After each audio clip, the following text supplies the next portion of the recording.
Crook is something bad, yeah? Benny? What is a crook? That's no good, yeah? Yeah.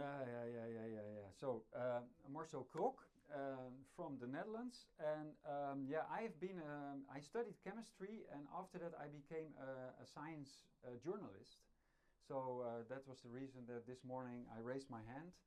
So I used to be a science journalist, and how I ended up in this field was that in 2004 I was working for a monthly science magazine comparable with Scientific American. You might be familiar with Scientific American nowadays, very alarmist, climate alarmist.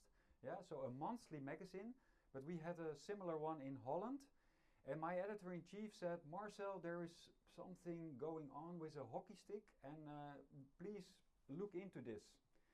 I never wrote about climate, I never heard about hockey sticks, so I just had to do my research.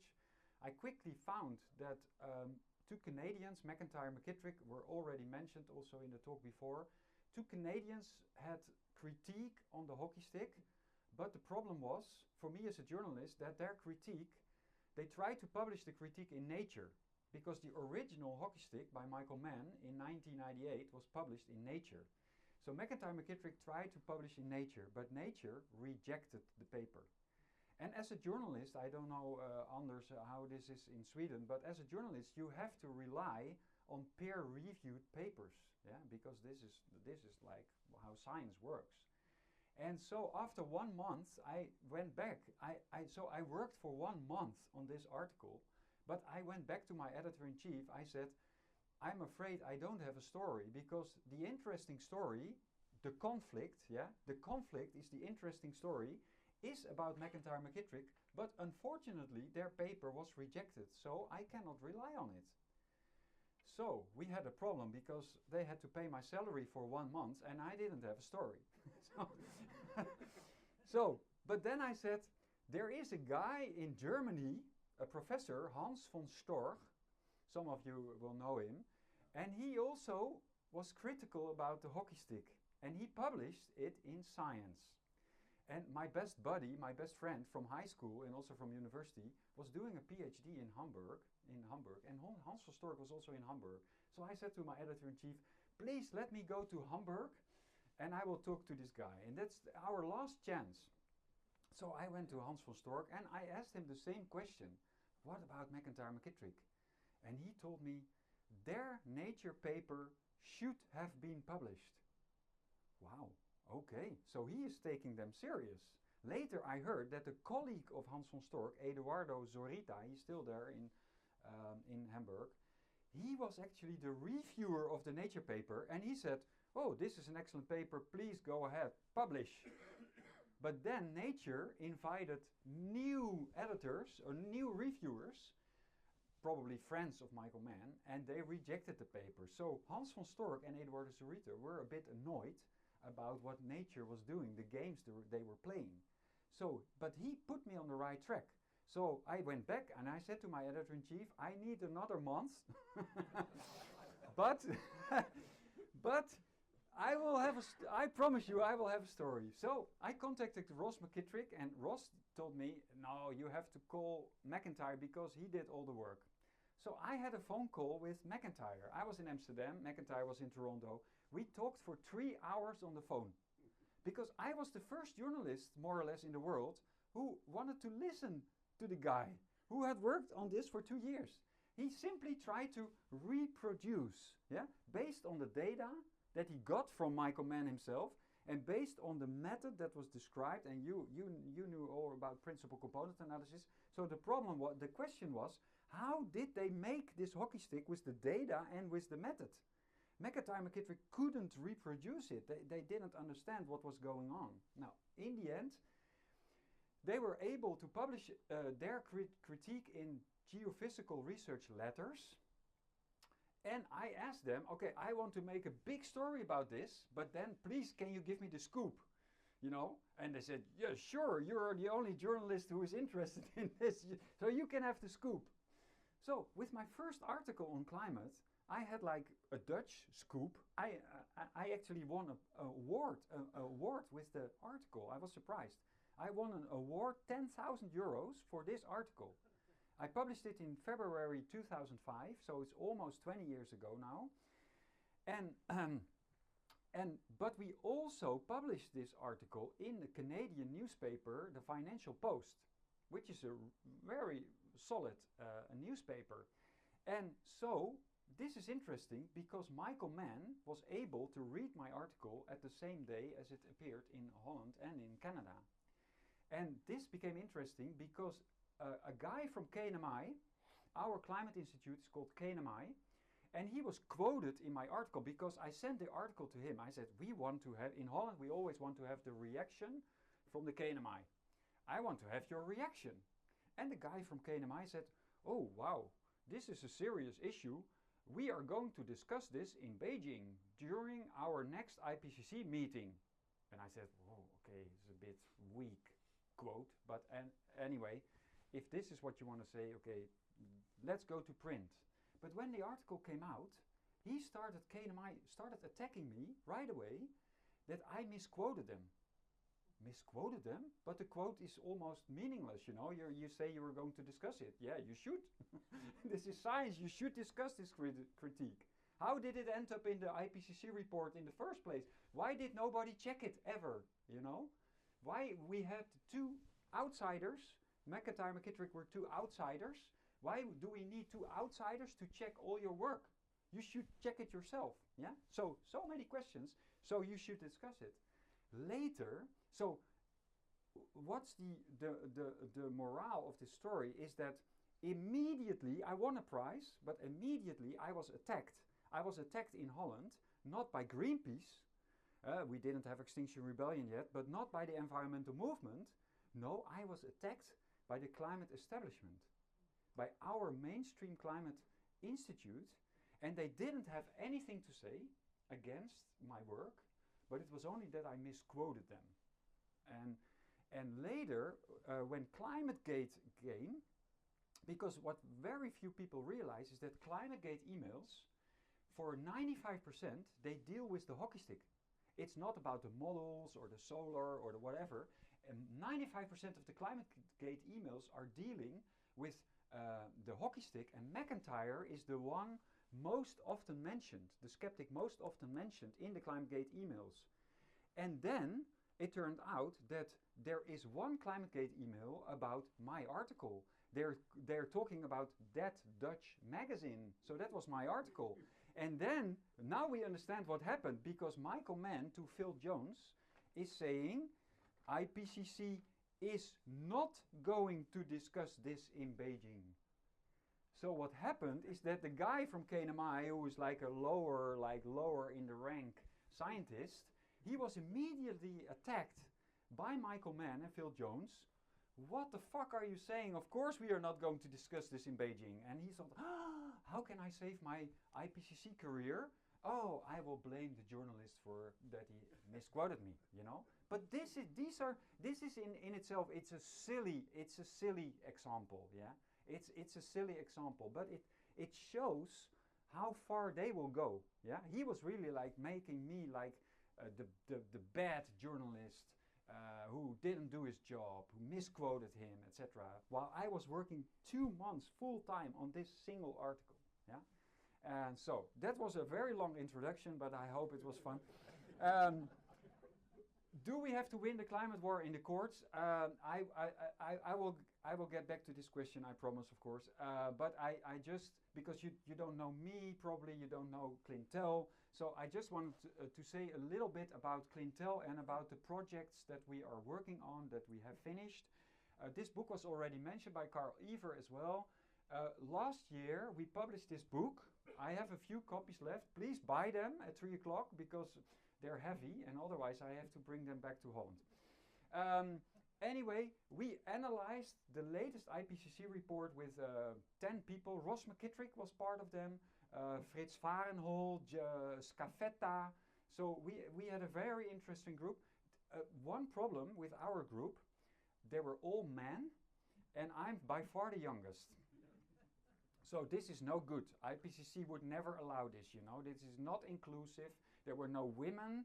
and there were no young people, there were no people from the global south, etc. Yeah, so this is no go, and maybe therefore the report, the book is completely ignored by the media. That's also a small anecdote. When we were ready with the book, we found, I will explain later, we found one, no, I will tell the story later after I explained it. So Carl Iver and some other people in Denmark, they translated the book. Thank you very much, you and also your colleagues who did most of the translating work. And he also has a lot more copies, but he's my car, yeah, so he can bring them back. First buy my copies. Anyway, so we have like so we have now a German version. Recently we have a German version, and we also have like the Danish version, and we have like the Dutch version now, and yeah, maybe we can have a Swedish version. Of course, we discussed that yesterday. We can always help with the process. Anyway, I want to show one example that even for me, I follow IPCC for the last 20 years. Even for me, this was really shocking. The error that they made in this case, and by the way, it's very interesting that the last speaker mentioned the Inter-Academy Council report 2010. Yeah, the errors at the time were minor errors. The most famous one was the Himalaya Gate. There was like a claim that in 2035, all the glaciers in the Himalaya would be gone. Well, think about this for 5 seconds and then you realize this is really crazy. I mean, the Mount Everest is 8,848 meters, maybe now 2 meters less. But anyway, it's very high. How can the snow and ice disappear on the Himalaya? Yeah, it's completely crazy. And this claim was based not on a peer-reviewed publication, but on an article in New Scientist, the British magazine New Scientist, which is not peer-reviewed, but is a popular science magazine like I used to write for. Yeah, and so this was, but this was the major error that led to the Inter-Academy Council report. Yeah. Now I'm going to show an error that is 10 times, 100 times, 1,000 times worse. We talked about disaster, extreme weather. We hear about it all the time. So people want to know, do we have more damage from disasters? That's a very relevant question. And the simple first answer is yes, there is an increase in disaster losses. You can see it here. But, there is a big but, of course, there is an issue because we have like a growing population and we have a growing economy. So, that there is an increase in the damage doesn't mean that it is because of climate change. It can be because of the population increase and the economy growth. Yeah? Well, there you have this guy, Roger Pielke. We were talking about him. I communicate a lot with him. And he is an expert in this field because you have to normalize your data. If you want to compare the hurricane in 1926 in Miami with the hurricane now, you have to make like a comparison that is honest. You have to normalize your data. That's what he is doing. And what is the result? If after you've done that, the damage, global damage, is decreasing.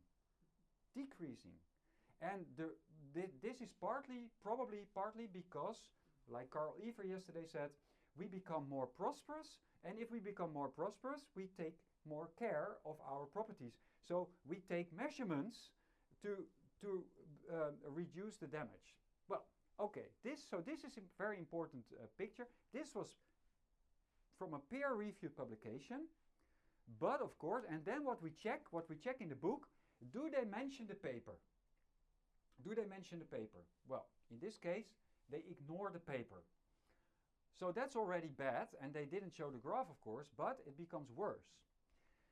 This is a study by Pielke about normalized hurricane damage in the United States. It's a long period, more than 100 years, and you see it goes up and down, but the conclusion is there is no trend. If you normalize the data, there is no trend. So you cannot see a climate effect, an effect from CO2 on the damage.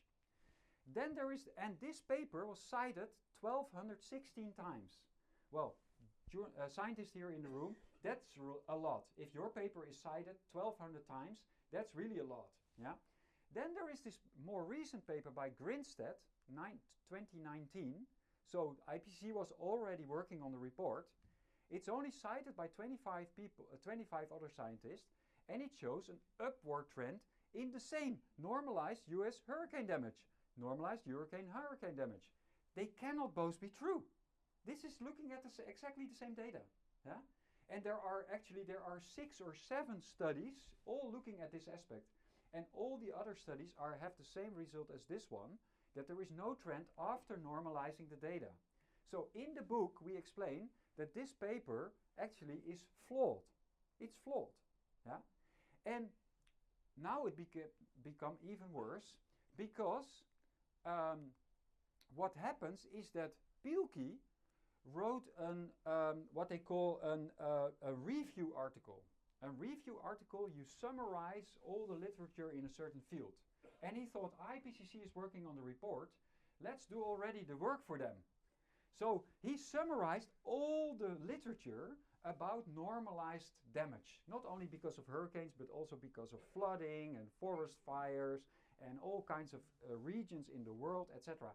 He found 53 papers that published about this, and of those 53 publications, 52 of them, so all except one, came to the conclusion that after normalizing the data, there is no effect from CO2 in climate change.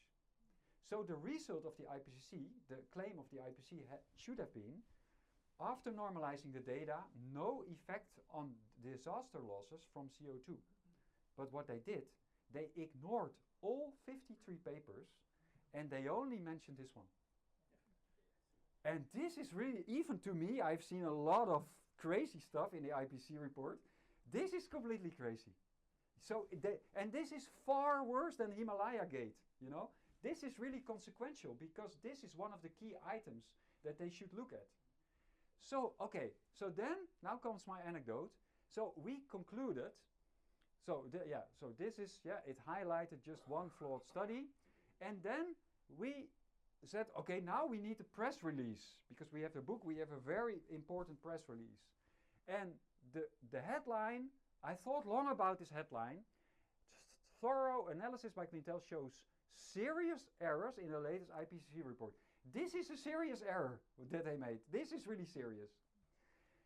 I called our national press agency. It's called ANP. And sometimes we send press releases through them. We have to pay for that. I said, I have a press release. I want to distribute it globally. How much do I have to pay? 8,000 euros. Oh my gosh, I'm a small foundation. I don't have 8,000 euros for this. And then they will send it to Reuters, AP, and all the big press agencies, you know. But we negotiated, and then in the end, 3,000 euros. I said, okay, I'm willing to pay 3,000 euros. I want to distribute the press release. I sent them the press release. Half an hour later, the guy phoned me back. We are not going to distribute your press release. They didn't take the 3,000 euros. They just didn't want to release distribute the press release. Even they were afraid for public image, that they would be accused of spreading this disinformation. I told the guy, I spoke to the salesperson, of course. I said, how can your people, how can they decide in 10 minutes that after what we did in 2 years, we worked on this book for 2 years, in 10 minutes they can decide that what we found is wrong. That's a big accomplishment, yeah? Anyway, you see, I'm already running out of time, you know. I'm always like this. I'm as bad as Willy Soon, he's always like also doing this.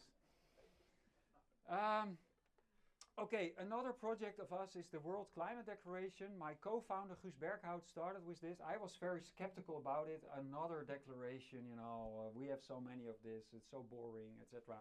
But nevertheless, this became a little bit of a success because of the shortness.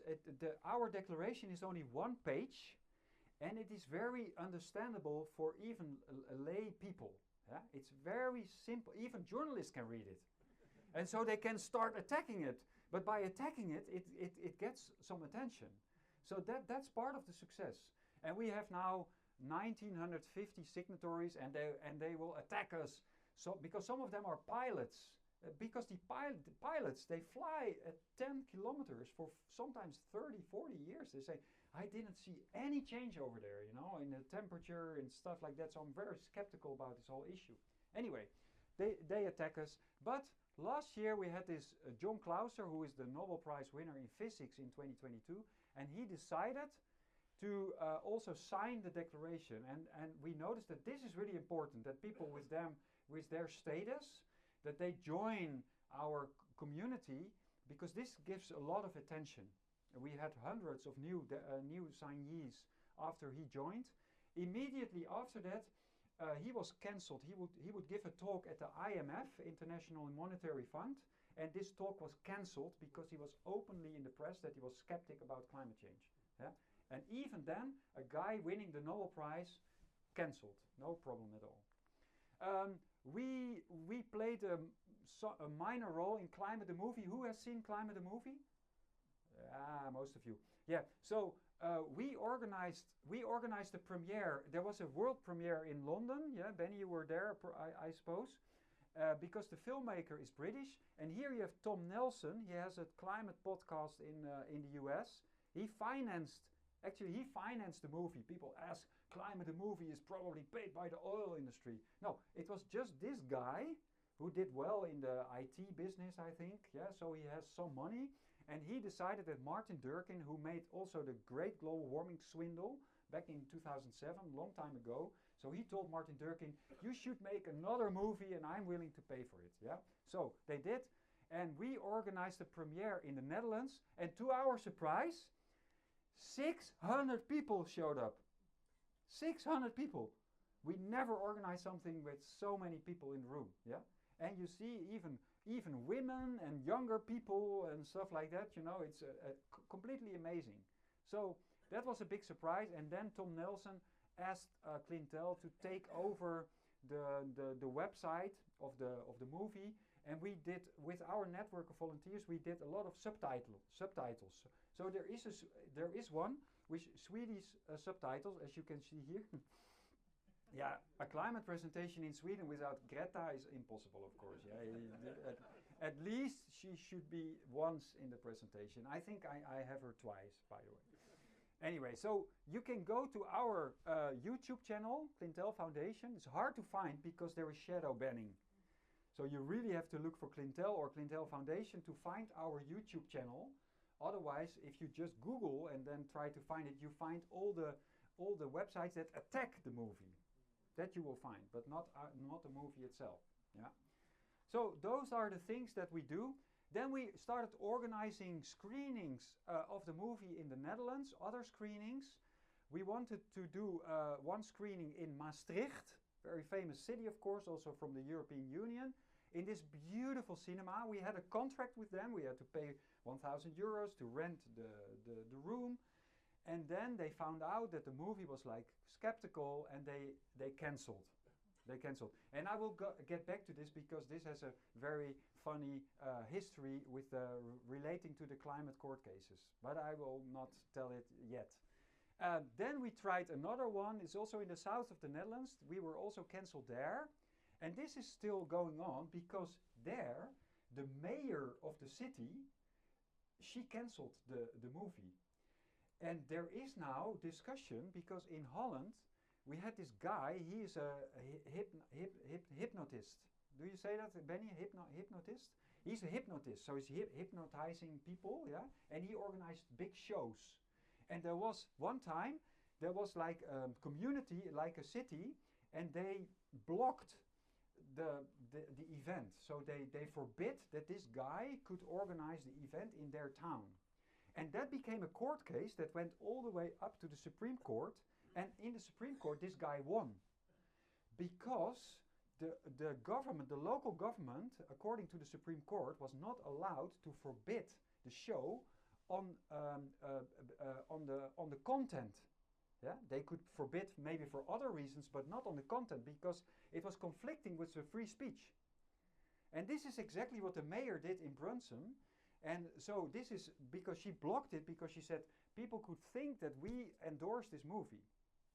well, why? We just rent a place, you know, in your city. So it's crazy. So this could be this could have, maybe we could start a court case just for to fight this till the bitter end, to show that mayors, like local politicians, should not interfere with free speech.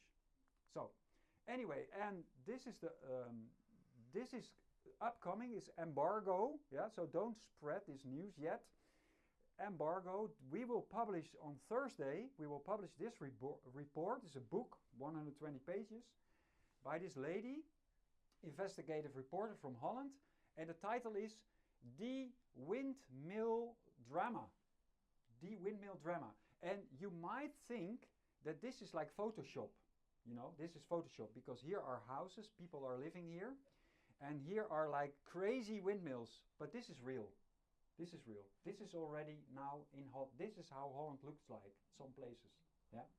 And in the report we explain that this is already a drama for the people living close to them, but it will be a much bigger drama, because in the coming years they will build many more of these windmills, and even higher, 200 up to 280 meters. And people suffer from, they cannot sleep anymore, they get health issues, depression, and all kinds of stuff. The value of their housing is going down, and lots of problems. And so we will publish the report. And the good news in Holland is that we have now a government with, you might have heard about the Farmers' Party. The Farmers' Party is now in the government, and the guy working for the Farmers' Party, he is 100% on our side. And we will hand over the first copy of this report to him, and he will comment it. But he is already on the record in the Dutch media that he doesn't want any single windmill to be built in the Netherlands anymore. They want simply a moratorium, no more windmills on land. And this is their official position in the government. The other parties don't fully agree, two of them don't fully agree, but this is like becoming a very interesting situation in the Netherlands that we really want to use, because for this report, it doesn't matter if you believe that CO2 is a big problem or if you believe that CO2 is not a big problem. This is not the solution. Yeah, this is not the solution. And so this is really important that we focus on stuff like this. Okay, how many time do I still have? Now I start with my talk. 20 minutes. 20 minutes? Ah, it's okay. Do we have to win the climate war in the courts? I never thought that I would give this talk, because I'm a scientist, I'm a science journalist. Clintel is not I don't see myself as an activist group, but more as a think tank. You know, we want to have a rational discussion about stuff like this. And so 5 years ago when we started, we would never say we go into the courts. But now we have had a few high-profile court cases in the Netherlands that I will explain later. And we actually tried to intervene in one of these court cases. Yeah? And I will explain why we decided to do that, and why we now believe that it could be a strategy for us, skeptics, to go to the court as well, as the activists are doing it more and more. So there she is again. I promise this is the last one. I looked it up. Are there climate court cases in Sweden? Yes, there is. There is this by 600 young people. And of course she was in the newspaper again. But there is another person who is famous for that, and that's this guy, Anton Foley. And so he was running this, like 600 young people in Sweden started this court case. The court case is still going on. Yeah. So there is no decision yet.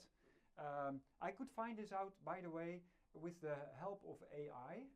If you ask ChatGPT, what about court cases in Sweden and etc., they give you instantly, maybe, I hope it's reliable from ChatGPT, but I think it is. Norway, there was also a court case in Norway. Actually, the activists in Norway, they lost. It was decided in 2020, and the government there, they attacked it. Greenpeace Nordic attacked the government, but the government won in that case.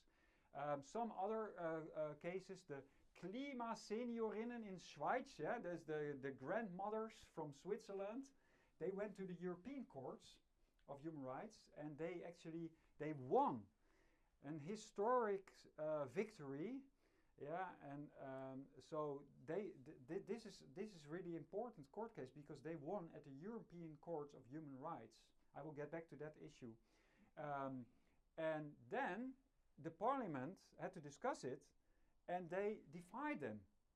And one of the reasons that they said the parliament voted to reject the ruling, suggesting it was not ignoring it, but rather did not need to react as it already had an effective climate change strategy. So they don't go against the decision, but they say we already do what they ask us. Why did they go to the court anyway? You know. I will skip that one.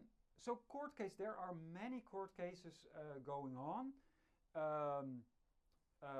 Here you see that now, globally, there are more than 2,000 climate court cases. Can you believe this? More than 2,000 court cases. Most of them are in the US. So many states there are court cases going on. Oh, somebody wants to get in. And oh, this is strange. I'm missing a lot of slides. Oh, anyway, that's good. That's good news because otherwise I'm running out of time. So we come to this person. Who is this? This is a lawyer from Holland, and I believe that he is the most influential climate lawyer in the world. And I will explain in a minute. And this guy happens to live and work in Maastricht. That's very, very interesting. And he was just a lawyer. But then remember 2006. What happened in 2006? An Inconvenient Truth was in the cinemas. And remember that we tried to show Climate the movie in Maastricht in the cinema. At the time, An Inconvenient Truth was shown in the cinema in Maastricht. And this lawyer went there just as a private person. He went there and he was completely blown away by An Inconvenient Truth. Next morning he came at the office of his law firm, and he said to his colleagues, I want to make this movie available for free for the coming 6 weeks or whatever.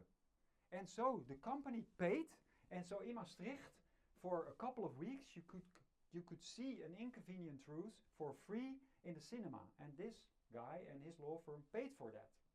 Yeah? So that makes it a little bit ironic that now, so many years later, Climate the movie was cancelled by the same cinema. Anyway, this guy, by the way, was one of the 100 most influential people of 2021. And I will show in a minute why that was. He wrote a book, Revolution Justified, Why Only the Law Can Save Us Now. Yeah? And this book was published already in 2011 in Dutch and somewhat later in English. And there is a warning, and you cannot maybe read it, but here you can see, warning, you do not have the right to remain silent after reading. Yeah? And that's what they did. They didn't remain silent. No, they started court cases. Based on this book, they started court cases. And they started in the Netherlands. And you might have heard about Urgenda, because Urgenda was the first prominent climate court case in the world, I would say. And most of the climate court cases that are taking place now around the world, also the Swedish one, is based on the success of this one. It started in 2013 and it ended at the Supreme Court in 2019. So it lasted for almost 7 years. So first was the court case, they won. Then the government, it was against the government. The government had a policy that they want to reduce 17% CO2 in 2020. But Urgenda said that's too little. It should at least be 25%. So they were like debating 17% or 25%. Yeah, and the government lost against Urgenda. Urgenda, by the way, is like a mixture of urgent and agenda. Yeah, that's where the name is coming from. And this lady became very prominent and popular, well-known, like a well-known Dutch citizen. Her name is Marianne Minnesma. And she is prime time in the news all the time. she went by foot. She went from Holland by foot to Paris. Yeah, before the Paris Agreement, she went there by foot with a group of activists, and they got airtime on the national television every day for 10 minutes. So every day for 10 minutes they were interviewing people who were walking to Paris like this, you know.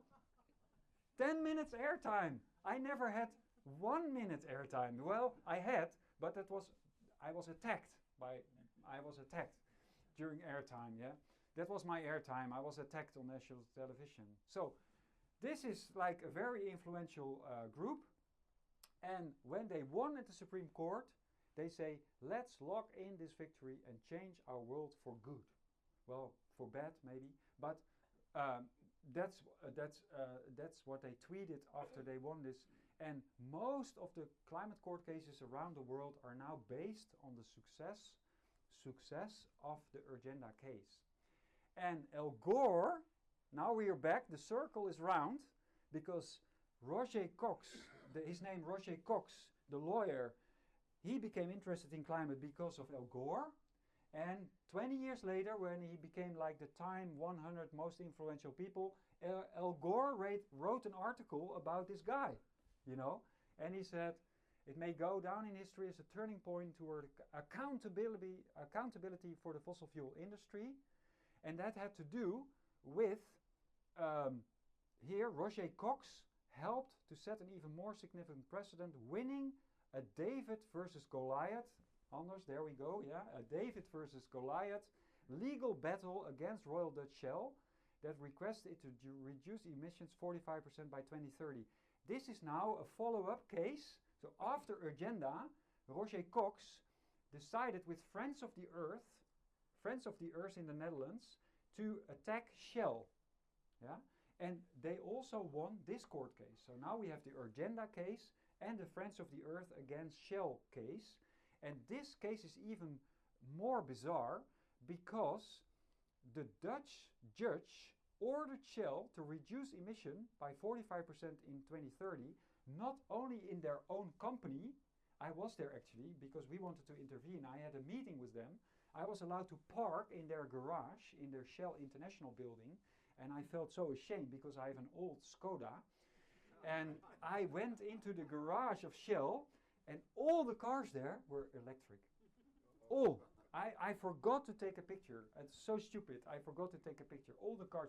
So, of course, for Shell, it's easy to work on their own CO2 emissions of the people, the employees, and etc. But this goes much farther. If you buy gasoline in Sweden or Australia or China in 2030, globally, Shell has to reduce the CO2 emission of all the gasoline they sell in the world by 2030. Order by a Dutch judge.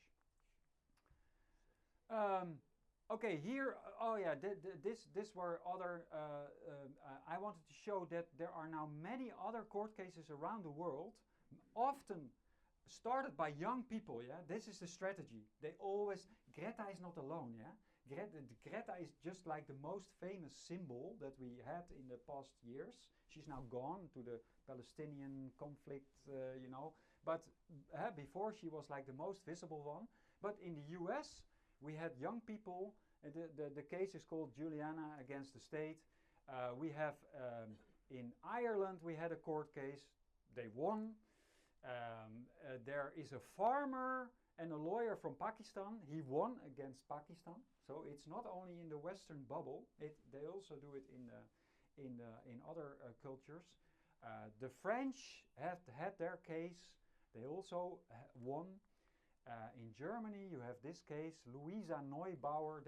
I saw there is a huge Wikipedia article about her.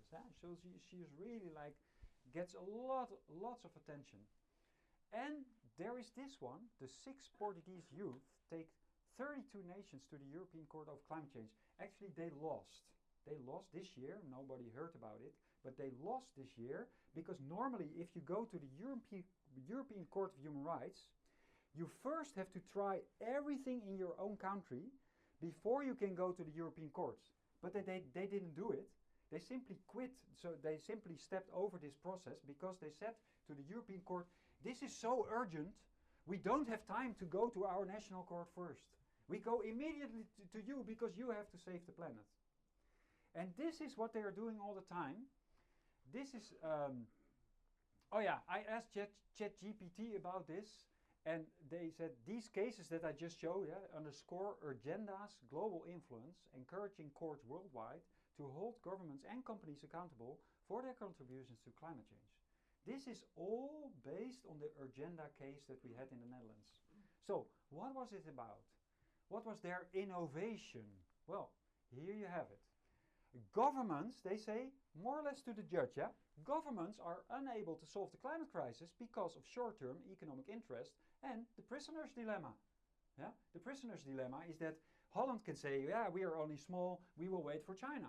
And China will say, well, we are still developing, and USA has had most historic emissions, so we wait for the USA. So everybody can watch each other, and nobody takes responsibility. So this is true. This is one of the problems of climate policy. This is completely true. So, and they use this argument to say to the judge, the politicians will never solve this, so you, the judge, the judiciary should act as the planet's savior of last resort. And this is funny that normally in Holland, if there is a court case, the verdict will be in Dutch, of course. It's Dutch law, so the verdict will be in Dutch. But what happened in the Urgenda case, the first verdict, it's like 30 pages, was already immediately translated into English. And there you see that they are fully aware of like the potential role that they as a judge can play to save the planet, And this is the environmental movement, the climate activists, they really feel this, that they can use this argument, this sentiment, to seduce the judge to rule.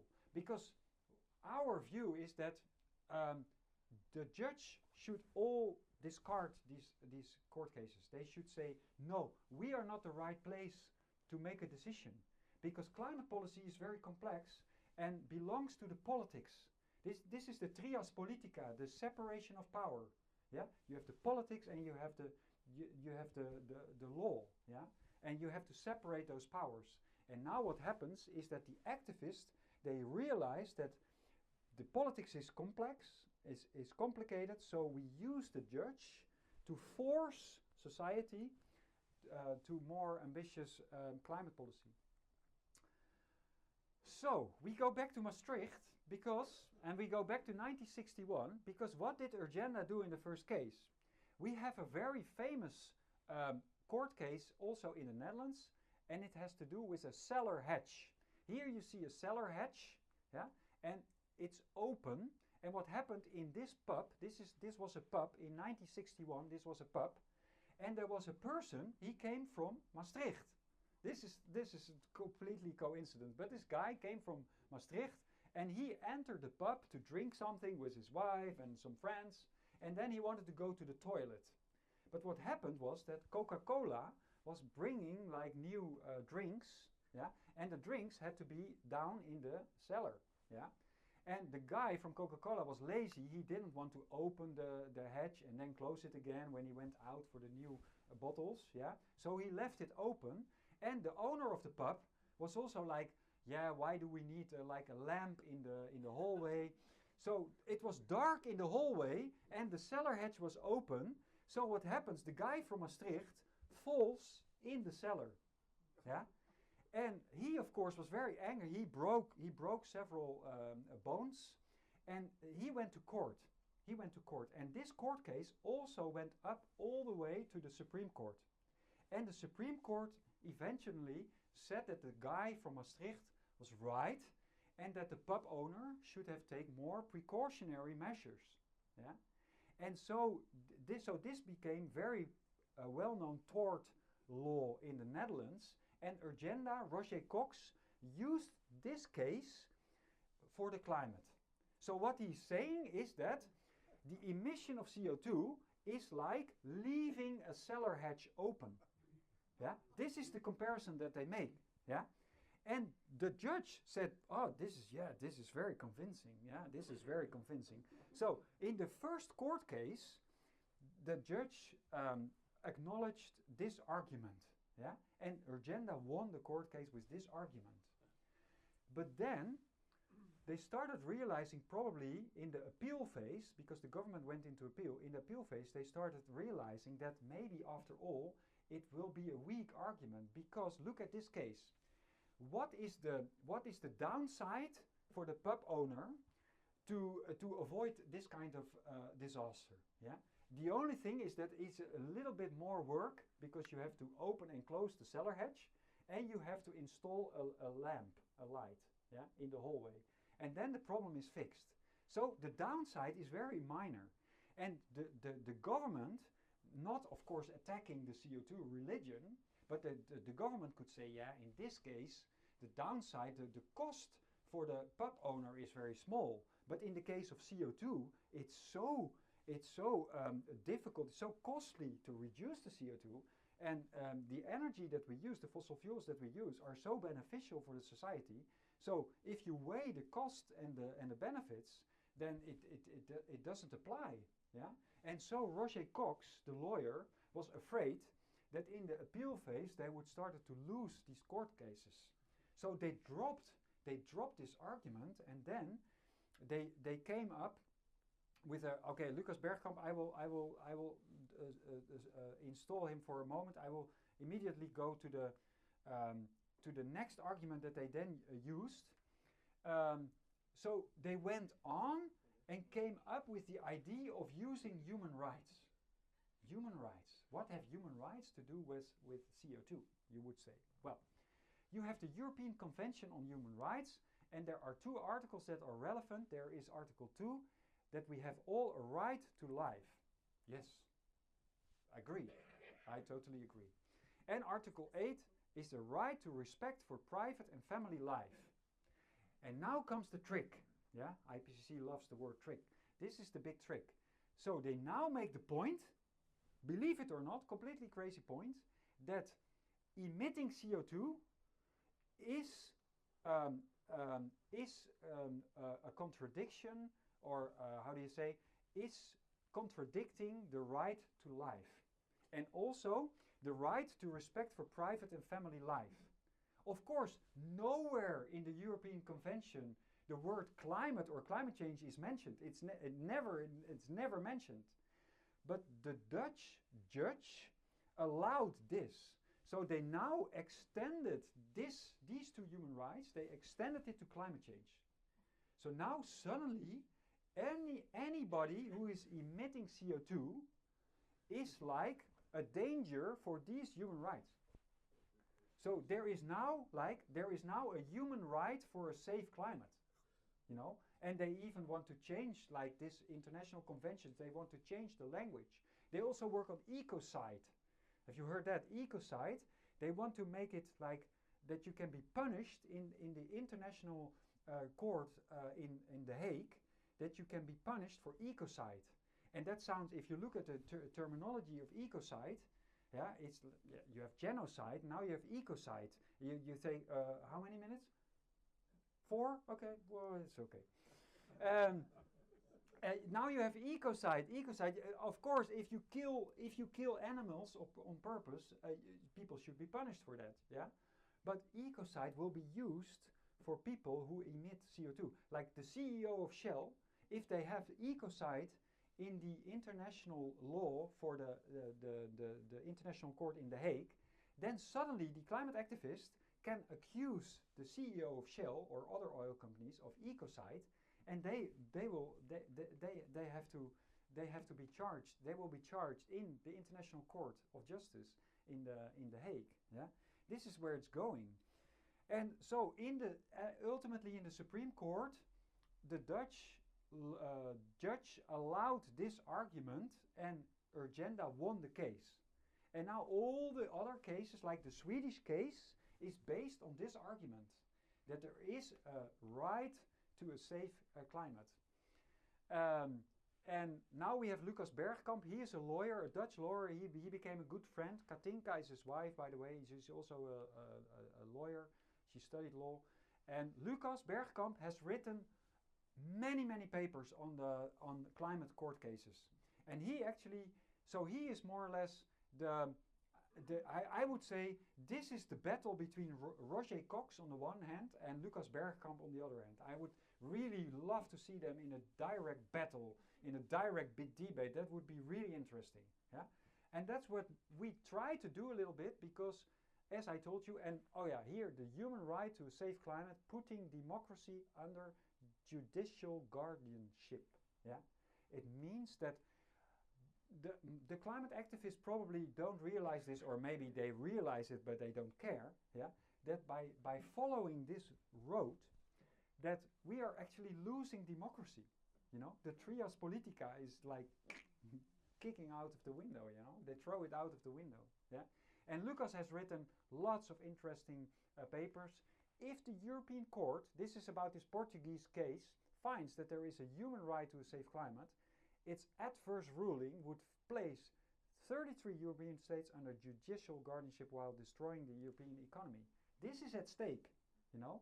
And a judge, a top judge from the European Court of Human Rights, he has said in a public speech that maybe they should rebrand or rename the European Court of Human Rights, and the new name should be the European Climate Court. A judge said this publicly in a speech. Yeah, this is completely crazy. So, in my opinion, how I read the history is the climate activists, they infiltrated in the law world. They started in the academia. They approach you. You say, do you want to do a PhD? We have some money for you. You can do a PhD on climate law. Yeah, and so there is now a generation of lawyers that is really like completely grown up with this idea that there is a human right for safe climate and that we have to attack the courts, etc. Okay, so then Milieudefensie. Milieudefensie is our part of Friends of the Earth. So they attacked Shell and they also won in the court, again with Roger Cox. We try to intervene. Clintel, Shell, and here is Friends of the Earth. This is their logo. And an artist made the following cartoon. You will like it, Anders. He made the following cartoon. This is Shell, this is Friends of the Earth, and this is Clintel, and this is David, not against Goliath, but against two Goliaths. Yeah? And this is the real situation, because I completely agree with your argument that the environmental movement nowadays is Goliath also. They have millions of funding, you know. Friends of the Earth, they receive 11 million euros per year from the government, from the Dutch government. 11 million a year. And then, with that money, they can attack a company. This is completely incestuous, you know. And we have close to zero funding, of course. And we now try to fight both of them in the court because their case is so weak. What happens is that Friends of the Earth is attacking Shell. There is a climate crisis. And then Shell, in the court, will respond and say, we totally agree with you. This is what happened. We totally agree with you. And so this court case is like a joke. This is a joke because Shell is not really defending themselves. You know, we tried to intervene. We were not allowed to the case, but it was already in the appeal phase. And now Friends of the Earth will attack ING. This is a major bank in the Netherlands. They will attack ING, and then this allows us to intervene again. And if then at that moment it's not yet the appeal phase, they should allow us in the court case. And then we can explain to the judge, at least we can explain all the arguments that Shell and ING are not going to make. Yeah? And then for the first time, the judge at least has to listen to the other arguments. I think I'm done. Do we have to win the climate war in courts? Yes and no. No, because courts are not competent to rule on scientific disputes. I don't think it's a good idea to fight like IPCC discussion in the court because the judge simply will follow the consensus. So that's not good. But yes, because climate activists are taking over democracy to the courts, and we have at least try to counter that a little bit. So, okay. Thank you. Thank you very much.